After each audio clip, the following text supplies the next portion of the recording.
ముందుగా మా ఆహ్వానం మన్నించి ఐ థింక్ ఈ ప్రోగ్రామ్ వితిన్ 1 month ఆర్గనైజ్ చేశాం. బట్ మాకు దొరికిన సపోర్ట్ అది టీచర్స్ నుంచి అయినా మా ఫ్రెండ్స్ నుంచి అయినా it's really great. So first నేను ఆ విషయం మీద థ్యాంక్స్ చెప్పాలనుకున్నా. So big round of applause to everybody for attending this meeting. But నా పేరు మురళీధర్ రెడ్డి. నేను 2nd క్లాస్లో నేను మా ఇంట్లో నేను సెకండ్ పర్సన్. 2nd క్లాస్ నుంచి 10th క్లాస్ వరకు నా rank second. That's how people remember me. So ఇప్పుడు కూడా నన్ను సెకండ్ ర్యాంక్ అని పిలుస్తారు. సో ఫస్ట్ ర్యాంక్ ఇప్పుడు చేంజ్ అవ్వచ్చు కానీ సెకండ్ ర్యాంక్ చేంజ్ అవ్వదు. సో ఆ ప్లేస్ మాత్రం నాదే. సో జస్ట్ ఒక మూమెంట్ మాత్రం షేర్ చేసుకుంటాను. సో మనకు పీటీ సార్ ఉండేవాళ్ళు. ఫ్రైడే మనకు ఒక డ్రిల్ జరిగేది కదా. సో డ్రిల్లో ఒక స్టూడెంట్ అని కూర్చునేవాడు. పీటీ సార్ ఎక్సర్సైజ్ చేస్తుండేవాడు. లైక్ ఒక్కొక్క బీట్కి ఒక హ్యాండ్ బ్రేక్ చేస్తుండేవాళ్ళు. సో దురదృష్టం కొద్ది ఆ స్టూడెంట్ నేనే. థింగ్ ఏంటంటే నేను చాలా స్లో చేసేవాడిని. ఎంత స్లో అంటే 10 beats అయినా నా హ్యాండ్ పైకి వచ్చేది కాదు. అందరూ వెయిట్ చేసేవాళ్ళు, ఏంది ఇంకా లేపలేదు అనేసి చాలా లేసి మళ్ళీ కూర్చునేవాళ్ళు. సో నేను చాలా చాలా చాలా స్లోగా చేశాను. సీక్రెట్ ఏంటంటే అది నేను కావాలని ఇంటెన్షన్గానే చేశాను. ఎందుకంటే I have the satisfactory pressure. So మీరు అందరూ కష్టపడి లేపుతుంటే అది చూసి నాకు చాలా హ్యాపీ అనిపించేది. సో ఆ రీజన్ మీద నేను చాలా స్లోగా లేపేవాడిని. సో ఆల్మోస్ట్ 10th క్లాస్ వరకు నేనే చేశాను. సో డ్రిల్ సార్ నేను చాలా ఫిట్ అలా అనుకున్నారు కానీ యాక్చువల్ రీజన్ మాత్రం ఇదే. So this is one of the moment which I will to share. I will say that. So teachers చాలా వరకు మాకు చాలా డిసిప్లిన్ నేర్పించారు కానీ ఒక విషయం మాత్రం నాకు నేర్పించలేకపోయారు. నేను లేట్ కదా.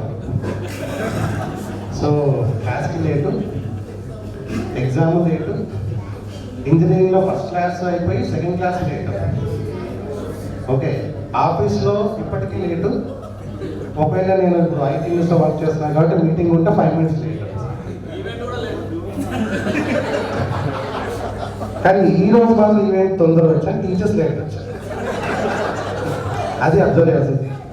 బట్ దానికన్నా ఇంపార్టెంట్ థింగ్ ఏంటంటే లేట్ వచ్చినా కానీ ఇంపాక్ట్ ఉంటుంది. అదొకటి నేర్చుకున్నాను. So that is how sustain in the market. But still అదొకటి నేర్పించాల్సింది. సో అట్లీస్ట్ టీచర్స్ అదొకటి మీరు ఇంప్రూవ్ చేసుకుంటే బాగుంటుంది. సో అదొకటే నేను మీకు ఇచ్చే సలహా. ఫేసెస్ ఉంది: బాల్యం, యవ్వనం, మధ్య వయసు లేదా వృద్ధాప్యం. నాకు తెలిసి ఈ బాల్యంలో మాత్రమే మనకు 2% డెఫినెట్లో ఉంటారు. ఒకటి మన ఫ్రెండ్స్, రెండోది టీచర్స్. సో మన బాల్యం ఇంత అమూల్యంగా ఉందంటే దానికి వన్ ఆఫ్ ద రీజన్స్ ఈ 2%. సో నేను హార్ట్ఫుల్గా వీళ్ళిద్దరికి థ్యాంక్ యూ చెప్పాలనుకుంటున్నాను. సో బిట్ బాగుండేదని చాలా చాలా చాలాసార్లు అనుకున్నాను. నాకు తెలిసి ఇక్కడ ఉన్న చాలామంది ఏజ్ 35 to 40 మధ్యలో ఉంటుంది. కానీ ఈ ఈవెంట్ అటెండ్ అయ్యాక చాలామంది వాళ్ళు చిన్నపిల్లలుగా రికగ్నైజ్ చేసుకుంటున్నారు. సో మనం లవ్ చేసిన పర్సన్, మన పార్ట్నర్ చిన్నపిల్ల, మన కిడ్స్ కాకుండా మనం చిన్నపిల్లలు ఫీల్ అయ్యేలా చేసే 2%. ఒకటి టీచర్స్, ఇంకొకరు మన ఫ్రెండ్స్ మాత్రమే. సో అందుకనే వీళ్ళిద్దరు చాలా స్పెషల్.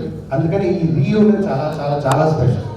ఎందుకంటే నా ఒక లైఫ్లో క్వార్టర్ పోర్షన్ మీతోనే గడిపాను. సో అందుకని థ్యాంక్ యూ. చాలా చిన్న word, but I just want to special mention that. So అది తెలిసి టీచర్స్ ఇప్పుడు టీచర్స్గానే ఉన్నారు, వాళ్ళుగా టీచర్స్గానే ఉన్నారు చాలామంది. నెంబర్ 2, నాకు తెలిసి మన ఏజ్ 30-45 ఉన్నా మనకన్నా కూడా వాళ్ళే ఫిట్గా ఉన్నారు. మనమే కొంచెం ఇంకా హార్డ్గా ఉన్నాం. సో డిసిప్లైన్లో వాళ్ళకి మాత్రం మార్క్స్ ఇవ్వాల్సిందే. అండ్ మోస్ట్ ఇంపార్టెంట్ థింగ్, మన గ్రోత్ చూస్తూ ఆ విషయాన్ని మాత్రం డెఫినెట్గా అప్రిషియేట్ చేయాల్సిందే. ఒక డాక్టర్ తప్పు చేస్తే మేబీ ఒక పేషెంట్ మాత్రమే ఆ పేషెంట్ ఫ్యామిలీ ఇంపాక్ట్ అవుతుంది. ఒక ఇంజనీర్ తప్పు చేస్తే మేబీ కొన్ని కుటుంబాలు. కానీ ఒక టీచర్ తన వృత్తి సరిగ్గా చేయకపోతే ఒక జనరేషన్ కాదు, ఆ వచ్చే జనరేషన్స్ అన్ని కూడా ఇంపాక్ట్ అవుతుంది. అలాంటి ఒక టీచర్ వృత్తికి న్యాయం చేస్తూ అండ్ ఇప్పటికీ టీచర్స్గా ఉంటూ వాళ్ళకి ఇచ్చిన టీచర్స్ అందరికి కూడా థ్యాంక్ యూ సో మచ్. నాకు తెలిసి డాక్టర్ అనేవాడు పేషెంట్ ఆలకు బాగుపడితే హ్యాపీగా ఉండలేడు. లాయర్ అనేవాడు వాటి క్లయింట్కి కేసు ఉండాలి. పోలీస్ అనేవాడికి ఎవడో ఒకటి ఏదో జరగాల్సిన నష్టం. కానీ టీచర్స్ మాత్రమే అని మీరు బాగుపడంటారా, చదువుకుంటారా అని చెప్పేవాడు.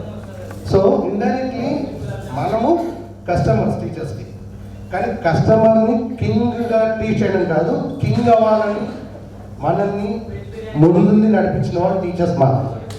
సో ఈ విషయంలో మాత్రం వాళ్ళకు డెఫినెట్లీ 100 to 100 ఇవ్వాలి.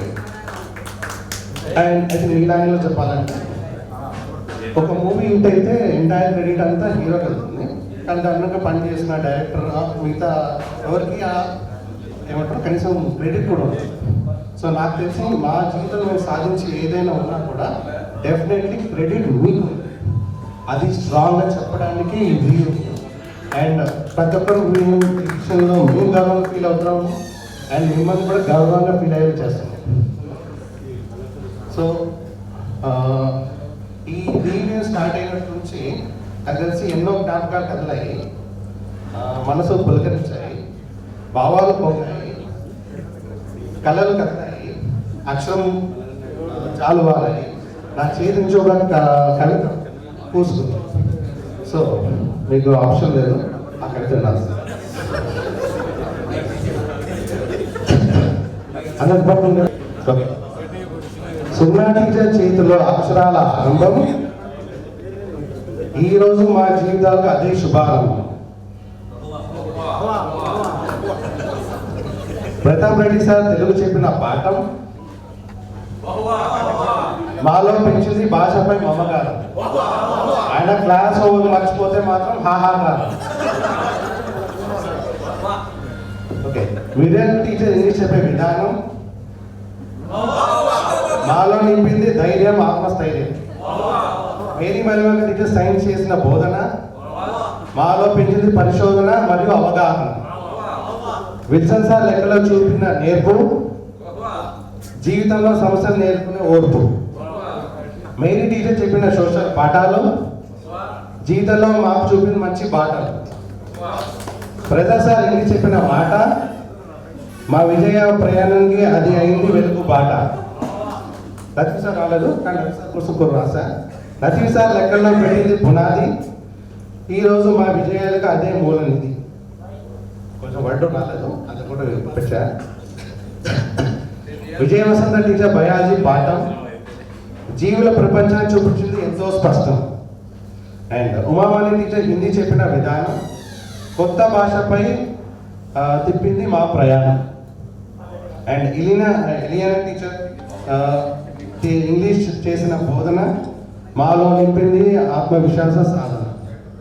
అండ్ ఈ కార్యక్రమానికి Jacintha madam, Radha madam, Saroja madam, Bhagya madam కూడా రావాల్సింది, కానీ హెల్త్ రీజన్స్ వల్ల వాళ్ళు రాలేకపోయారు. సో ఈ కవిత వాళ్ళకి మాత్రమే. ఇప్పుడు మా ఫ్రెండ్స్ అనే మీ అందరికీ నాకు తెలిసి ఇంతకుముందు మేము టిఫిన్ బాక్స్ పంచుకునే వాళ్ళం, ఇప్పుడు జీవిత అనుభవం పంచుకుంటున్నాం. ఇంతకుముందు హోంవర్క్ అంటే భయపడేవాళ్ళం, ఇప్పుడు ఈఎంఐ వడ్డీలు కట్టడానికి చాలా భయపడుతున్నాం.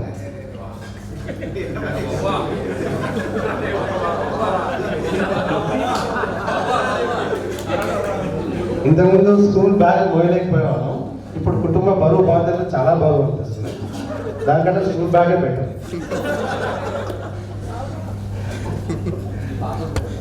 అప్పట్లో టీచర్ క్లాస్కి వస్తే నిశ్శబ్దంగా ఉంటుంది, ఇప్పుడు మా భార్య ఫోన్ చేస్తే మాత్రం ఫోన్ నిశ్శబ్దంగా వస్తున్నాం. ప్రోగ్రామ్ కూడా అదే చేస్తున్నాం.